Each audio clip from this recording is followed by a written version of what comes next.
Hi guys, salut les amis, bienvenue sur ma chaîne YouTube. Comment est-ce que vous allez? J'espère que vous allez très bien. De mon côté, je vais très bien comme d'habitude. Les amis, aujourd'hui, je vous apporte encore une bonne information, ok? Il s'agit ici, comme vous l'avez vu en titre, de la carte d'opportunité pour les chercheurs d'emploi pour l'allemand, ok? On en parle dans cette vidéo et c'est tout de suite. Une fois de plus, bienvenue encore sur ma chaîne YouTube. Si c'est ta première fois ici, je te souhaite la bienvenue. Je m'appelle Amandine Abba et sur cette chaîne YouTube, je te parle de la foi, du mariage, je fais les vlogs et je te parle également de l'immigration. Alors, si tout cela t'intéresse, je t'invite à faire deux choses qui sont importantes. La première, c'est de t'abonner, ok? Vas-y, abonne-toi là et rejoins cette famille. Et la deuxième chose, c'est d'activer ta cloche de notification afin d'être notifié lorsque je vais poster les nouvelles vidéos.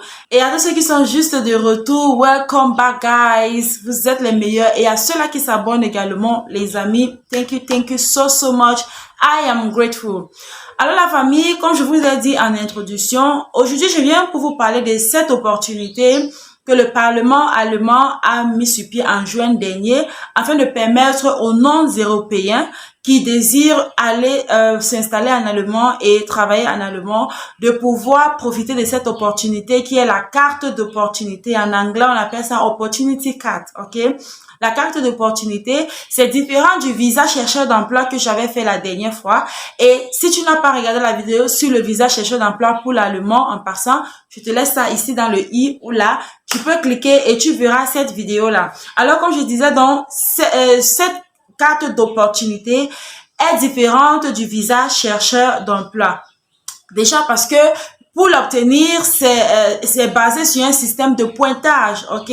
Pour ceux qui sont en procédure pour la résidence permanente pour le Canada, ils peuvent mieux comprendre parce que là-bas également, c'est basé sur les pointages. Donc, c'est un peu comme Arima ou alors Entrée Express pour le Canada parce que tu l'obtiens grâce au pointage, c'est-à-dire il faut avoir un certain nombre de points pour pouvoir obtenir ce visa. Rien que cela, ok, aussi facilement que ça. Et dans la vidéo, ou alors, au fur et à mesure que la vidéo continue, je vais vous donner les différents critères, ce qu'il faut faire. Déjà, il faut savoir qu'il faut en total 6 points sur 14, ok. Il y a 14 points et sur les 14 points, il faut en avoir 6 seulement, même pas la moitié. Imaginez. Donc, il faut avoir 6 points pour pouvoir être admissible pour avoir cette opportunity card ou alors carte d'opportunité pour l'allemand. Et vous devez savoir donc que cette carte peut s'obtenir, comme j'ai dit, vu que c'est un système de pointage, tu peux obtenir les critères qui sont pris en considération. Il y a les diplômes, il y a l'âge et il y a également l'expérience. Voilà les choses qui sont prises en considération ou les choses où il y a des pointages ou alors les choses qui sont prises en considération lorsque les pointages sont faits en fait. Ok. Également, comme je l'ai dit, c'est différent du visa chercheur d'emploi, oui, et c'est aussi plus flexible que le visa chercheur d'emploi. Pourquoi? Parce que avec le visa chercheur d'emploi, tu dois chercher un emploi et tu dois trouver un emploi avant de commencer à travailler. Or qu'avec cette carte d'opportunité, si là, étant sur le territoire allemand, tu peux faire les part-time jobs. Ok, et ça a une durée de 1 an, comme je dis. Et rappelez-vous, le visa chercheur d'emploi, lui, il n'a qu'une durée de 6 mois et c'est non renouvelable. Ok, alors que celui-ci, il a une durée de 1 an. Et avec celui-ci, tu peux également faire les part-time jobs, c'est-à-dire les travaux ou alors les jobs de courte durée. Ok, les jobs de courte durée. Je crois que c'est comme ça qu'on dit ça en français. Alors la famille, donc, sur quoi est-ce qu'ils sont donc basés sur quoi est-ce qu'on se base pour pouvoir avoir des points? Comme j'ai dit, sur l'âge, sur les diplômes et sur l'expérience. Alors, parlons donc des diplômes. Si tu as un diplôme universitaire, ok? Si tu as un diplôme universitaire, oui, tu as jusqu'à 6 points. Pour le simple fait que tu aies un diplôme universitaire, tu as jusqu'à 6 points. Et si tu as une bonne expérience dans ton domaine, quand je parle de bonne expérience ici, il faut savoir que ce sont des années d'expérience. Si tu as une très bonne expérience dans ton domaine, tu te retrouves à avoir jusqu'à 3 points pour cela. Donc, j'ai dit donc, si tu as un diplôme universitaire, ça peut être une licence, ça peut être un master, ça peut être peu importe, mais je crois que c'est à partir de la licence, ok? Donc, si tu as un diplôme universitaire, donc, tu as 6 points, comme j'ai dit, et si tu as une bonne expérience dans ton domaine, tu te retrouves à avoir jusqu'à 3 points dans le système de pointage. Et au niveau de l'âge, si tu as moins de 35 ans, tu as 2 points. OK? Si tu as moins de 35 ans, c'est-à-dire, je pense que c'est de 18 ans jusqu'à 35 ans, si je me trompe pas, tu as 2 points si tu as moins de 35 ans. Et tu as 1 point si tu as entre 35 ans et 40 ans. Et également, il y a le critère de la langue qui entre en jeu. Donc, si tu sais parler l'allemand, tu vas te retrouver à avoir 3 points. OK? Si tu sais parler l'allemand, tu auras 3 points dans le système de pointage. Et également, si ton conjoint ou ta conjointe, ok, si vous aimez peut-être partir ensemble, si ton conjoint ou ta conjointe remplit également ces critères-là, c'est-à-dire au niveau de l'âge, au niveau des diplômes, au niveau de l'expérience et au niveau de la langue également. Donc, si ton conjoint ou ta conjointe remplit ces critères, tu as 1 point pour le simple fait que ce dernier ou alors cette dernière remplit ces critères-là, tu as 1 point, ok? Et si tu as été en allemand et que tu as vécu en allemand pour plus de 6 mois, tu as également 1 point. Et lorsqu'on calcule dans tous ces points-là, on se retrouve avec 14 points. Ok, les amis, 14 points. Et sur les 14 points, pour pouvoir être éligible, pour qu'on puisse te donner ce visa, en fait, tu dois remplir des conditions qui te donneront au moins 6 points. On te demande pas la moitié, comme je disais tout à l'heure. On te demande d'avoir au moins ce 6 points pour pouvoir être, je veux dire quoi? Pour pouvoir être légitime, pour pouvoir être éligible pour avoir ce visa-là. Ok? Donc, je reprends rapidement. Au niveau, donc, de l'expérience, comme je disais, il te faut avoir au moins 3 ans, il te faut avoir une bonne expérience.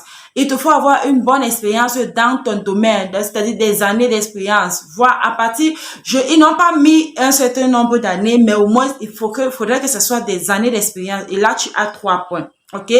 Et si tu as un diplôme universitaire, tu as 6 points. Et là, on en est à 9 points. OK? Et si tu sais parler l'allemand, pour le simple fait que tu sais parler la langue, tu as 3 points. Et là, on est à 12 points.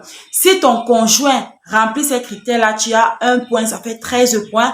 Et si tu as été en allemand et que tu as vécu en allemand, pour plus de 6 mois, tu as 1 point, ça fait 14 points, comme je vous disais. Et on te demande d'avoir 6 uniquement, les amis. Ok, donc voilà. Vous voyez que ici, là, avec cette carte d'opportunité-ci, on ne te demande pas grand-chose. Bien sûr, autre condition que tu devras remplir également, c'est d'avoir un compte bancaire. Mais ton compte bancaire ne doit pas être tellement fourni parce que ici, c'est pas, on ne regarde pas de l'argent, on ne regarde pas, est-ce que tu as tellement d'années d'expérience ou alors est-ce que tu sais faire X ou Y, Z?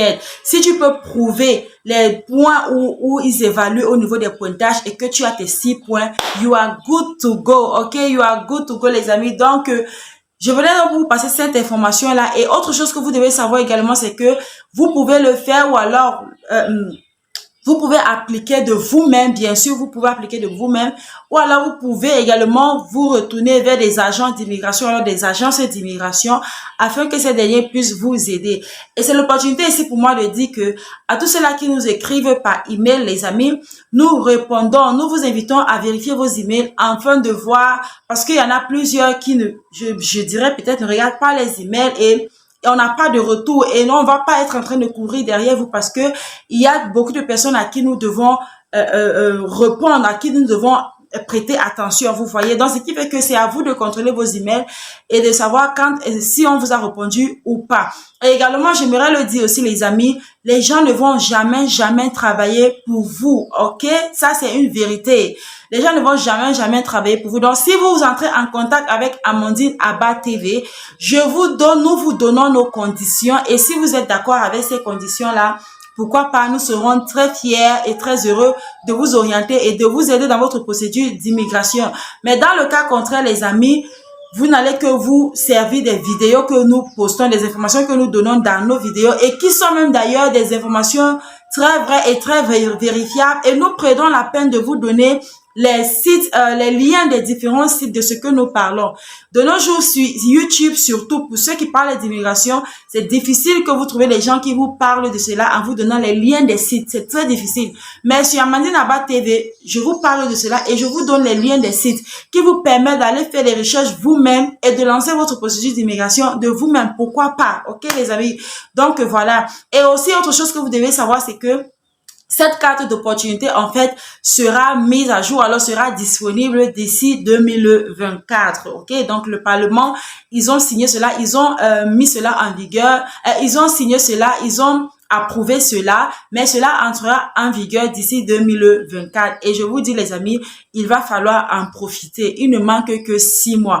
Et si c'est que tu te rends peut-être compte que de toutes les conditions que j'ai citées pour pouvoir avoir un pointage de 6 points, pour pouvoir avoir minimum 6 points, si tu te rends compte que tu ne remplis pas, par exemple, tous les critères, alors c'est l'opportunité pour toi de voir comment te lancer, de voir comment booster ta candidature, de voir comment acquérir ces connaissances que peut-être tu n'as pas. Si tu sais pas encore peut-être parler la langue, c'est le moment pour toi de voir comment aller faire un cours de langue. Pourquoi pas, ok? Afin que lorsque ceci sera lancé, tu feras partie de ceux-là qui seront sélectionnés afin de pouvoir obtenir cette carte d'opportunité. Comme je vous ai dit, c'est une forme de visa également qui vous permet d'arriver en Allemagne et de travailler en part-time afin de, pendant que vous cherchez un travail permanent et de vivre et travailler en Allemagne, pourquoi pas. Alors les amis, c'est de ça que je voulais vous parler dans cette vidéo. J'ai oublié de vous dire que pour ceux qui veulent nous contacter, n'hésitez pas à nous écrire sur l'email qui s'affiche là à l'écran, mamandine2014@yahoo.com. N'hésitez pas à nous écrire sur cet email là, les amis. Mon équipe et moi, nous allons vous répondre et nous allons certainement vous aider par rapport à votre préoccupation. Merci une fois de plus d'avoir regardé cette vidéo jusqu'à la fin, la famille. Je vous vois dans la prochaine vidéo. D'ici à là, prenez soin de vous. Et vous savez quoi, les amis? God bless you. Que le Seigneur vous bénisse. Bye bye.